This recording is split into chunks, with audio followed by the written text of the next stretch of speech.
mean, the way I got introduced to the show was literally through a clip that Jules sent me of the Guardians of the Globe literally getting massacred. And it is a scary scene to watch. These are supposed to be the world's superheroes. These are the people that protect the planet, and they get picked apart by this character in a matter of 2 minutes.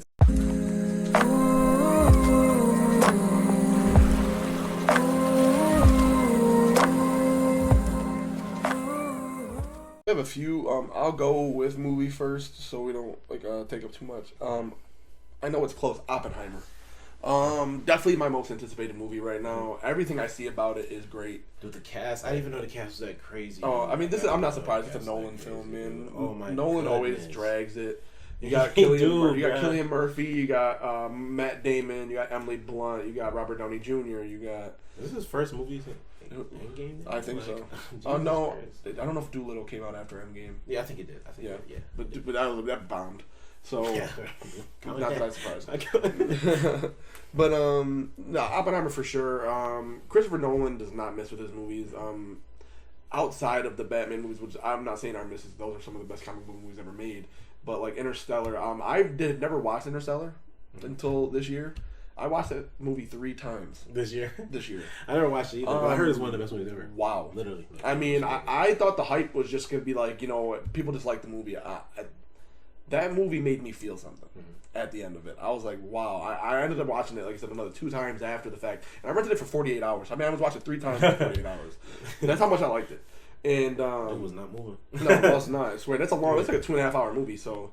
But man, I'm so excited for Oppenheimer. You got I want to say it's Hans Zimmer who's back to do his score again, which it's Christopher Nolan scores. And like I said, I talk about it every podcast episode, and I'm going to continue to say it. Scores mean the most to me in movies than anything else. I am such a big score guy. The feeling of hearing a good song with a great scene is unmatched, and so I think this movie's gonna be great. I've heard from like early viewings and stuff that this movie is dark. It's not meant to be happy. It looks very like timid and like nervousness and like real. Like this movie, I heard like because they really deep dive into Oppenheimer, which is the man that created the atomic bomb. They really deep dive into his character and his psyche, and they said this movie at points gets like to the point where you're like, wow, like you won't believe how dark this movie gets. He's a controversial guy. Like, he is. You really get the real Oppenheimer. You put the power to destroy the world in the palm of our hands, basically. So it's definitely my most anticipated like movie coming up. Like I said, I'll let Jules go and I'll talk about some other ones. But man, I am really excited for Oppenheimer, and I pray it gets a 4DX release because it doesn't have one yet. I want them to drop an atomic bomb on me. Yeah, drop a bomb on me. Please. I want to get blinded. I got Oppenheimer in mind as well. But to touch on, I think one that's not being talked about too much is Killers of the Flower Moon. It seemed like it's real interesting. I didn't get the full gist from the trailer. I had to read about it a little bit. It's based on a true story. Yeah, based on a true story. Martin Scorsese. One of the best actors in the world, Leonardo DiCaprio's in it. You gotta watch it. DiCaprio's in it. And anything that Scorsese does with Leonardo DiCaprio, like come on now, get a great movie. It's easy, but definitely this. It seems like a super dark tone. With the indigenous it's Native Americans, like Native Americans, people, and indigenous, and whites basically. Like it's just not. It's just like not something. It's about what's it called, right? It's been like they were murdering indigenous people, like the cops have to go like investigate, right? Yeah, and they basically bringing people to their death. Yeah, basically. and I'm really that's another one. I was gonna put it on there, but then I was like, because it is gonna be one of those movies. It's a 3-hour movie. Once I seen the cast, I'm like, I gotta put it on there. It's gonna be like a 3.5-hour movie. So when we go see that, we're gonna have to really buckle in. But it is definitely something. Like I said, anytime Leonardo DiCaprio's in a movie, and like I said, with Martin Scorsese at that, you're typically going to get a great movie. They work so well together. It's like one of those. It's like Jordan Peele and Daniel Kaluuya almost in a way. I mean, obviously, obviously much bigger. Obviously, I'm not saying that they're comparable. Yeah, but it's actors that are always would try to exactly. And it's like Cillian Murphy in Christopher Nolan, because Cillian Murphy's been in almost all of them. So really excited for that one. Yeah, I just seen that cast. It's super dark tone. They have it where like I like gritty movies like that. Dude, they had a shot where like it was like for like a Native American family. And it was all looking and it's like blank stares, like they just know like what their destiny is gonna be. And it's like it's something that is not really touching on a lot. Like they were here way before us. You know? Like and the history behind them, they don't get enough in general, realistically, like enough history that actually shows like what really happened. Like, oh, they killed X amount of people, or they like slaughtering people, literally just killing people for the reason to take over. Well, right, and I think that's something like I really agree with you on that one. Like I said, and I was like a big history buff in high school. That was like always been like my big thing, and that's definitely something that doesn't get touched on enough. You know, you got the Trail of Tears, and you got just like how like the white man basically came in and took their land. They hunted down their animals so they couldn't eat, and they took over their reservation so that they had nowhere to stay, and moving them across the country and the Great Expand. I mean, there's so much to touch on with that, and I'm actually surprised that movies like this don't get made more often. Yeah. And for like I said, I mean they cast an actual indigenous woman in this role. Like the main actress, she's not like a huge actress at all. And they cast her in it, and I think you need to cast centric. You have to do that. You have to cast actors or actresses that know the role and they know about that stuff. It makes for an easier movie. Yeah, and I think that's emotion really smart. Right, it makes it feel real. Yeah, you know what I'm saying. So that was one of mine. I didn't see a lot about it. I just were scrolling through movies coming up, and I seen that. That's definitely a really good one. So for my next one, because I have 2 movies and 2 TV shows, so I'll do the next movie too. Five Nights at Freddy's.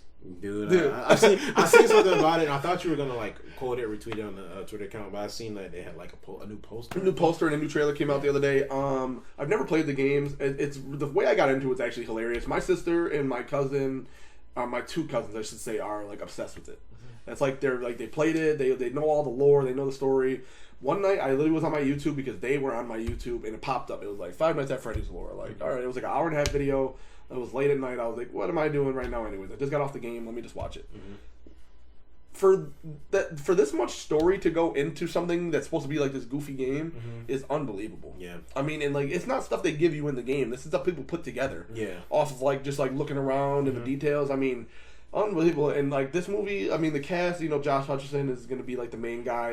You have what's dude's name? Matthew Lillard, that played like Shaggy and Scooby-Doo. Yeah. He's gonna be in it. I mean, there's some pretty cool cast members, and it's just like an interesting story. This guy basically is going to watch over an abandoned pizza place, and these animatronics are possessed by dead children. And I mean, it's another movie. It's supposed to be scary. I mean, the games are horrifying from what I've seen. Like I've never played them, and I'm just looking forward to it. I think it's just something fun. I mean, I'm just a big scary movie guy.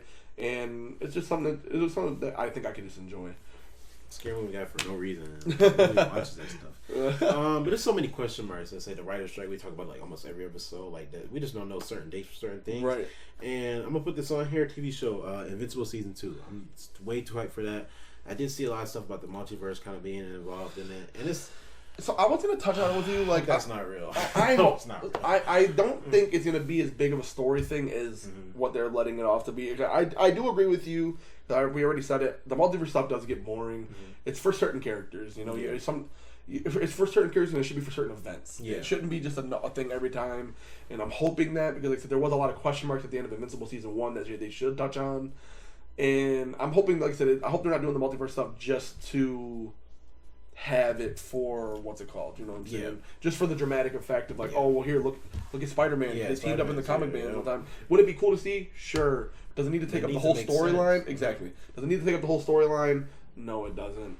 I loved it. Invincible season 1. That was something that Jules put me on to. I'd never heard of it. Never watched it. It was definitely a great show. That's something I got a lot of people to watch too. And it's taken a while to get a season 2. It's 3 years. Yeah, but going on 3 years. This was pandemic time, man. Yeah. And this was the same time around that we were getting WandaVision, Loki, all that getting spammed out to us. And it was just a whole different feel from just everything that was coming out for Marvel because we didn't see something that's gory. Yeah, and they don't hold back. They don't hold back at all. And it's just a very interesting story, man. I mean, it almost kind of feels like a dark version of DC.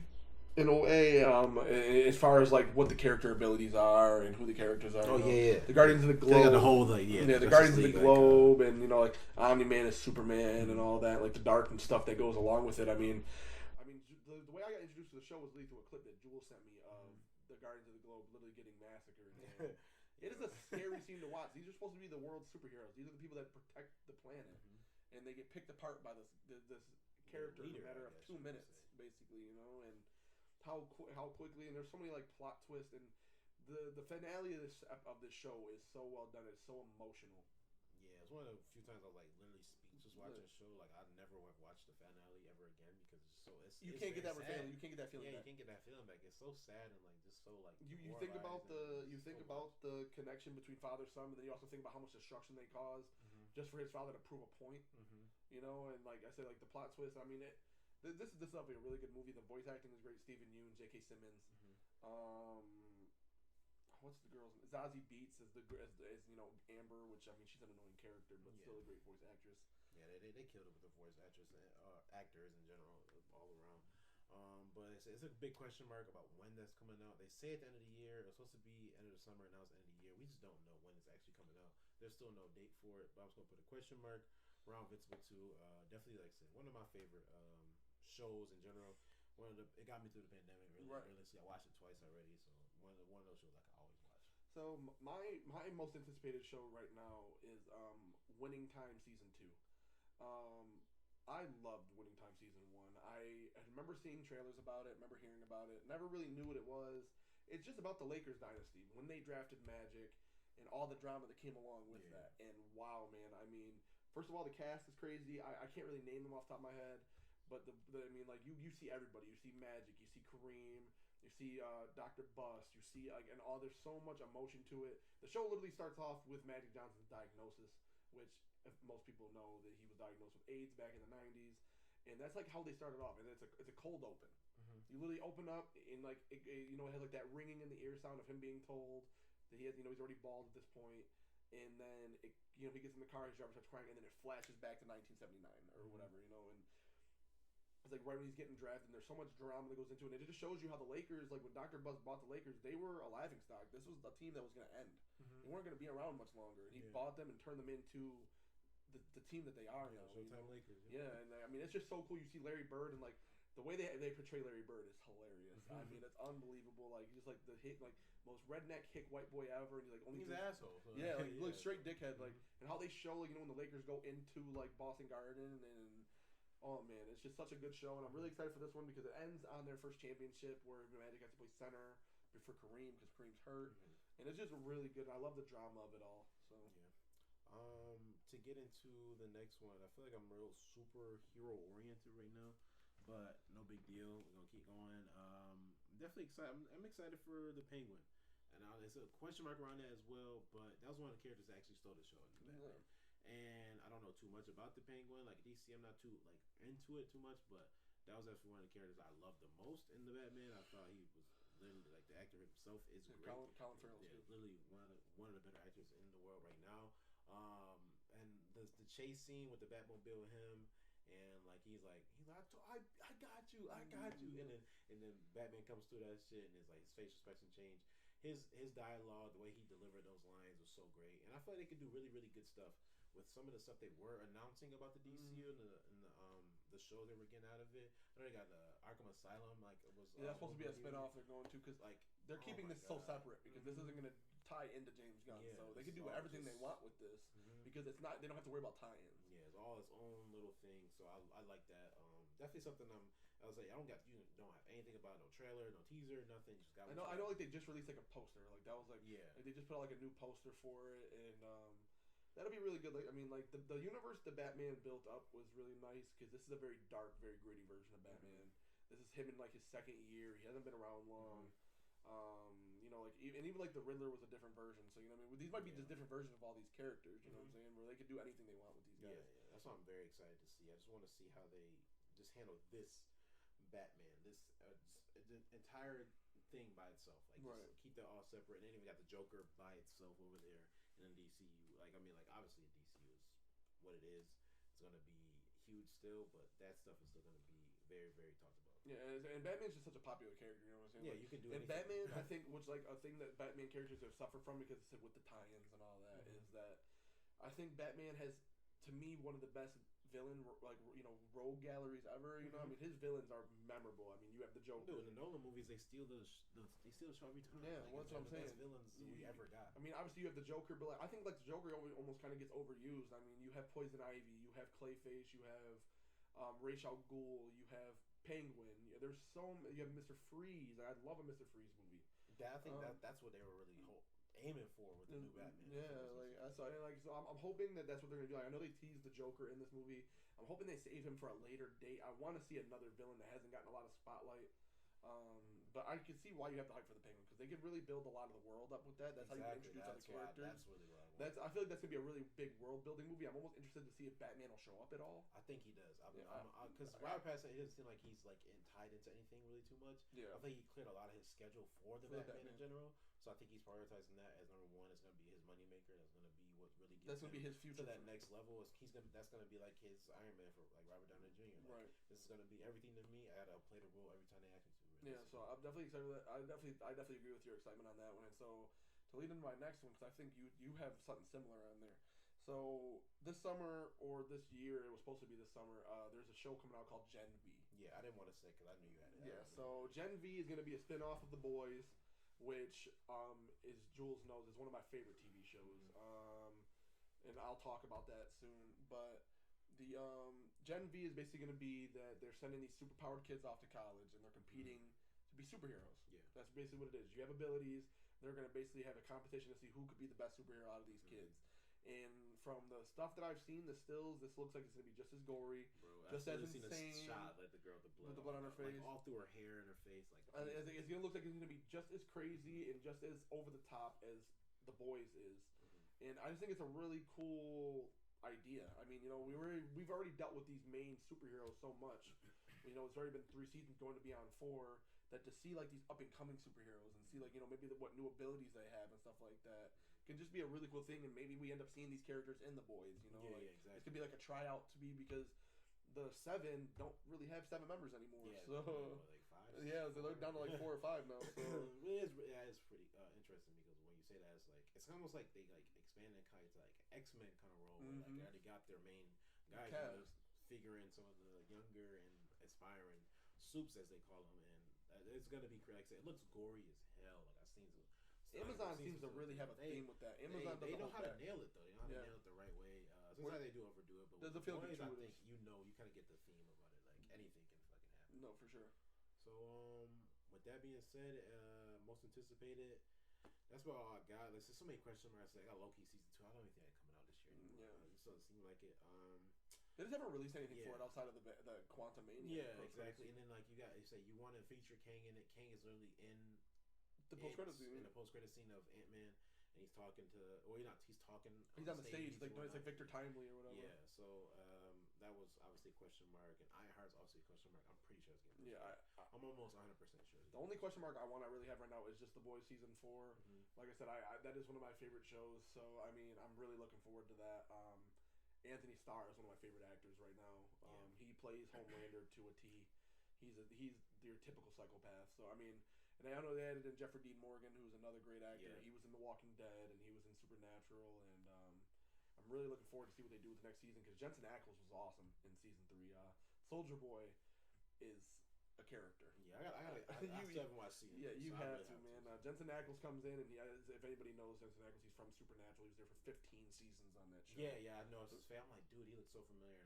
And it's funny because you go to bed, watch TNT basketball. You look at Supernatural. Watch Supernatural. Watch Supernatural. Get ready for school. And Supernatural, like I said, that's a show that I've watched. I'm actually rewatching Supernatural right now. I'm almost done with it, and like I said, he was just such a great character, and I think The Boys just does such a good job of basically showing you these.